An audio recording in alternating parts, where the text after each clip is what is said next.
Trinité, désireux que j'étais d'un songe bien morose, j'avais pris, l'autre soir, une assez forte dose d'opium.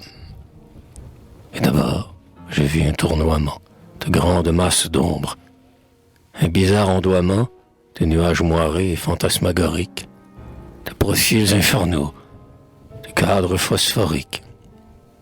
Puis, tout ce vagassin d'inerte vision s'abîma dans le vide en muet tourbillon.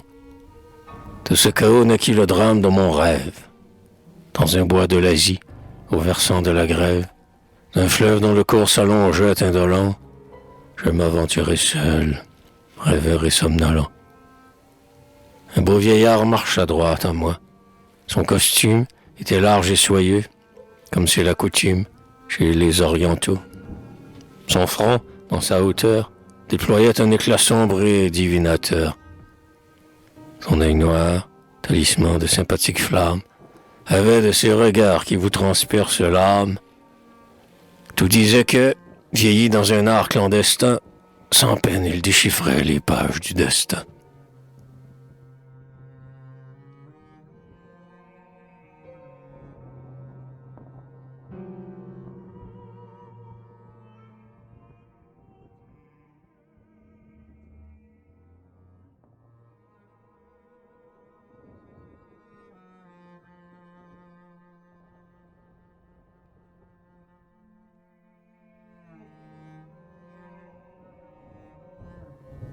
Mon fils, me dit sa voix pompeuse et fatuaire, ton cœur des passions a bu les lectuaires.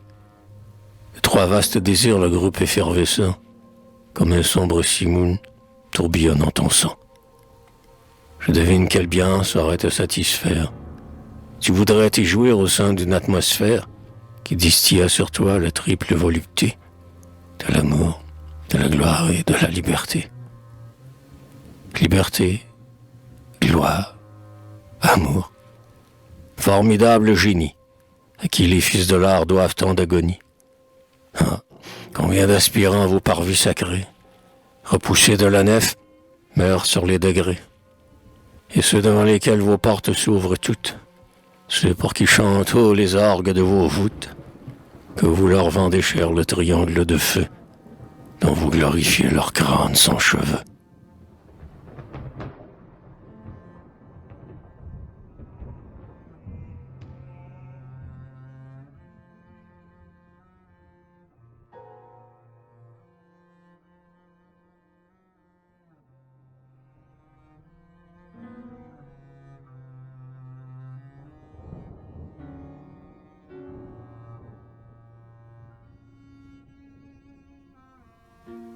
Vieillard, lui dis-je ému, si ta pensée austère de mon âme profonde explore le cratère, sans doute ce pouvoir que tu reçus d'Allah, cette intuition ne se borne pas là. Les choses à venir le plus condensé arcane, pour ton œil surhumain doit être diaphane. Ta magie, n'est-ce pas, c'est ravir aux démons, des charmes, des secrets dignes d'un Salomon. Sorcier, mage, devin, j'implore ta puissance.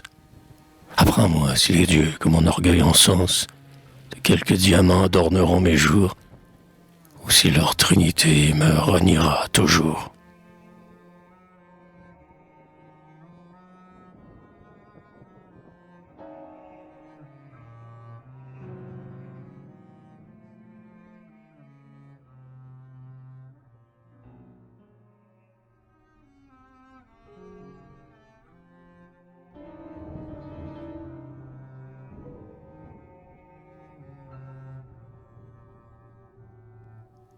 Je le veux bien, mon fils.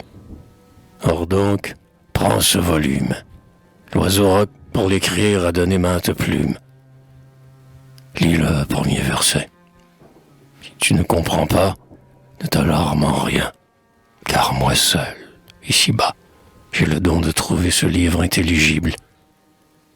Pendant que tu liras, une force invisible t'enlèvera de terre. Alentour de ton front, des murmures, des voix, des ailes bruiront. Interdis à ta chair les frissons de la crainte.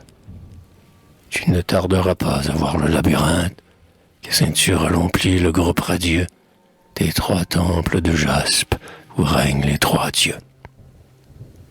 Chacun de ces palais, devant son péristyle, présente un obélisque en bronze, œuvre de style assyrien, qui porte inscrits sur ses talus les noms des suppliants par le génie élu.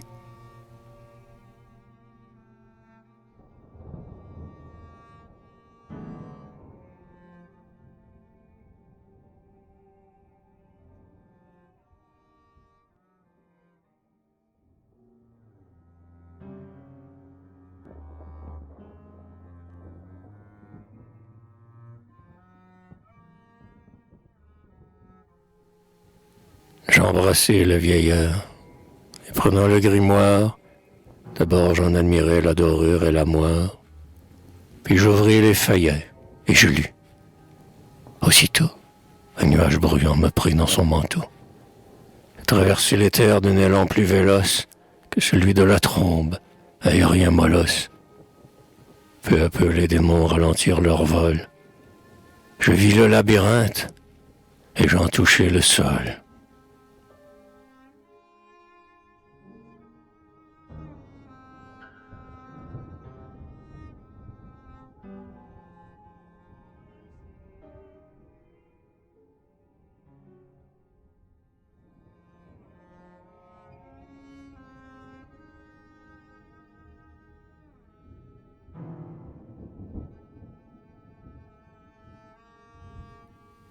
Sous un platane, au flanc d'une colline ardue, les trois temples païens surgirent à ma vue. Ma première ferveur fut pour la liberté. Vers son portique blanc je courus exalté.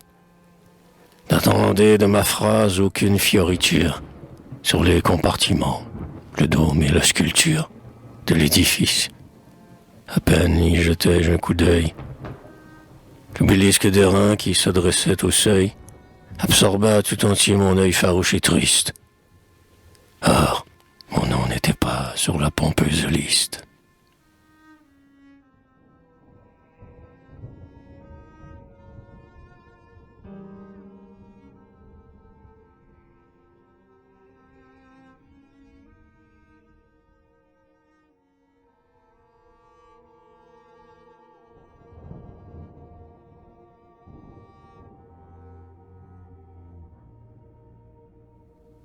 Blême comme le roi des épouvantements, je m'arrêtai glacé. Miel pressentiment, de funèbres couleurs en mon cerveau sourdir. La raison, la sagesse à l'oreille me dire. Pour jouer un tel jeu, tu n'es pas assez fort. Fuis, tente sur toi-même un héroïque effort. Mais l'orgueil m'écria que je serais un lâche si je m'en retournais sans accomplir ma tâche. Alors, sur mon visage, avec intensité, je rappelai le calme et la sérénité. J'invoquai l'espérance et, m'efforçant d'y croire, j'arrivai taciturne aux portes de la gloire.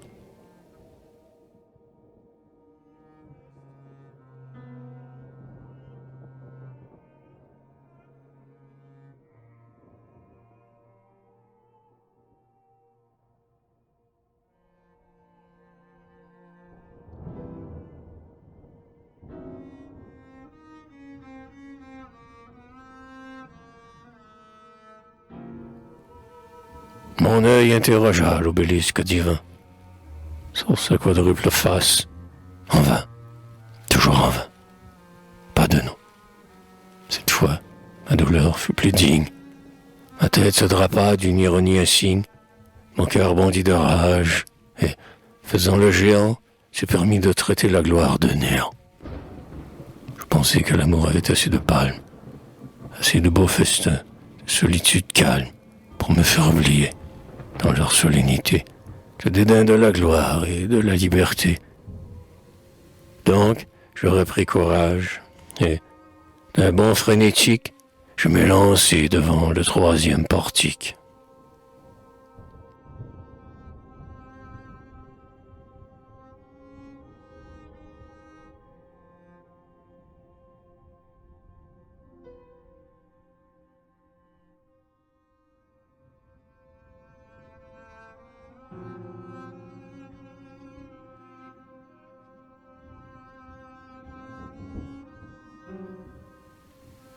frères en orgueil, vous tous dont les 20 ans ne font que de sonner à l'horloge du temps. Vous, qui, franc contenteur de ce siècle néfaste, voulez accidenter votre vie avec faste, et nourrissez tout bas l'immense ambition d'unir à l'action la contemplation.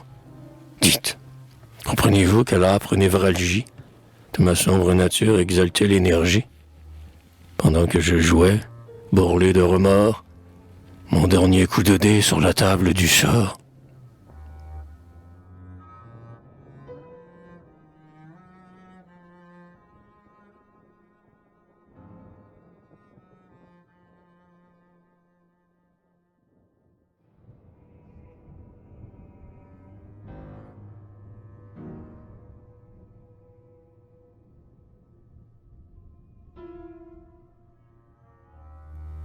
Frère, là comme ailleurs, mon regard n'eut à lire que des noms étrangers.